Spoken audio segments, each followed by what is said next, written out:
আজকের ভিডিওতে তোমাদের দেখাবো ফেসবুক পেজে রিস্ক চলে আসলে কি করে সেটাকে রিমুভ করতে লাগে সেই নিয়ে আজকে ভিডিওতে তোমাদের দেখাবো। আমার একটা ফেসবুক পেজ আছে, সেই ফেসবুক পেজে রিস্ক চলে এসেছে, তো সেটা থাকার কারণে আমার ফেসবুক পেজটা কিন্তু মনিটাইজ হবে না।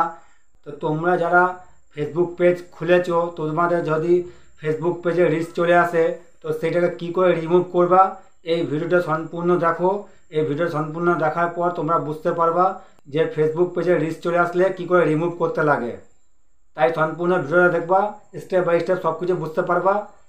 তাই এরকম ধরনের ভিডিও পেতে চ্যানেলটাকে সাবস্ক্রাইব করে রাখবা, যখনই আমি ভিডিও আপলোড করি না কেন সবার আগে তোমরা দেখতে পারবা। তাহলে বেশি দেরি না করে ভিডিওটা শুরু করা যাক। তোমরা দেখতে থাকো, তাহলে সব কিছু বুঝতে পারবা ফেসবুক পেজ থেকে রিস্ক কী করে সরাতে লাগে। দেখো, আমরা আমাদের ফেসবুকে চলে গেলাম।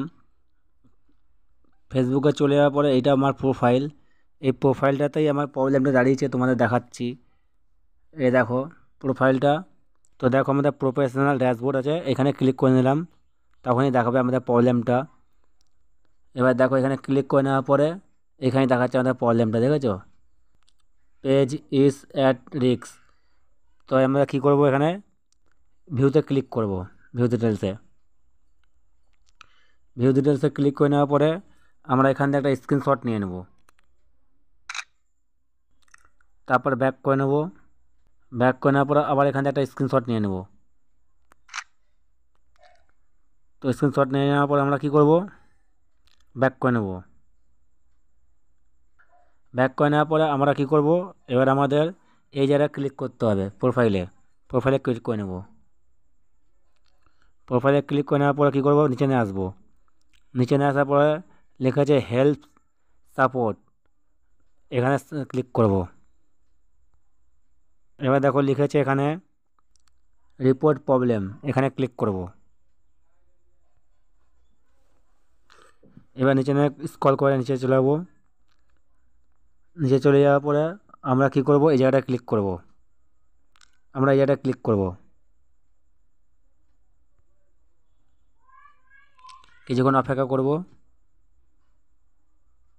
তারপর দেখো নিচের দিকে চলে এলাম। নিচে দেখো লেখা আছে এনকোয়ার্ড, এখানে ক্লিক করব। তো ক্লিক করে নেওয়ার পরে আমাদের এখানে অনেকগুলো অপশান দিয়েছে, তোমাদের যেই জায়গাটা প্রবলেম ছিল সেই জায়গাটা সিলেক্ট করে নেবো। আমার যেমন পেজে প্রবলেম, তাই আমি এখানে পেজ সিলেক্ট করে নেব। তো দেখো আমি পেজ সিলেক্ট করে নিলাম। তো আমরা যে দুটো স্ক্রিনশট নিয়েছিলাম সেই দুটো স্ক্রিনশট এখানে আমরা দিয়ে দেবো, একটা দিলাম আর একটা দেবো। তো দুটো স্ক্রিনশট দিয়ে দিলাম। এবার লিখেছে ডিসক্রিপশান, তো আমি লিখে নিচ্ছি, তোমরা দেখো। তো দেখো আমি লিখে নিয়েছি। এবার কি করব, এবার দেখো উপরে যে এই চিহ্নটা দেওয়া আছে এখানে আমরা ক্লিক করে নেব।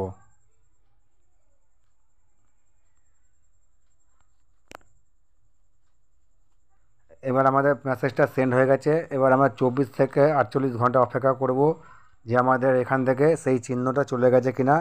তা আমরা ক্লিক করে দেখতে পারবো 24 ঘন্টা পর, এখন হবে না, 24 ঘন্টা পর। তো তোমরা নিশ্চয়ই বুঝতে পারলে এই চিহ্নটা আমাদের কিন্তু 24 ঘন্টা বা 48 ঘন্টা বা 72 ঘন্টা পরে চলে যাবে।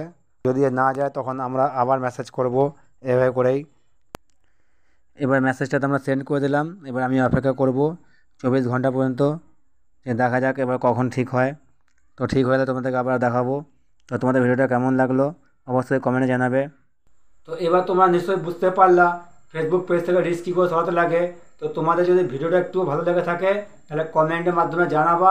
এরকম ধরনের ভিডিও পাওয়ার জন্য চ্যানেলটাকে সাবস্ক্রাইব করে রাখবা, যাতে এরকমই ধরনের ভিডিও যখনই আপলোড করি না কেন সবার আগে তোমরা দেখতে পারো। তো দেখা হচ্ছে অন্য একটা ভিডিওতে, ততক্ষণ তোমরা ভালো থাকবা আর চ্যানেলটাকে সাবস্ক্রাইব করে বেল আইকনটি বাজিয়ে রাখবা।